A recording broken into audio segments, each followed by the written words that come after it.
அவனியாகி அறியொணா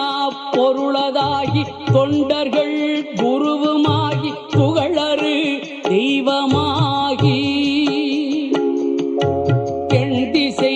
போற்ற நின்ற என்னருள் ஈசனான பெண் திரள் சரவணத்தான் தினமும் என் சிரசை காக்க அண்டமாய் அவனியாகி அறியொணா பொருளதாகி தொண்டர்கள் குருவுமாகி புகழரு தெய்வமாகி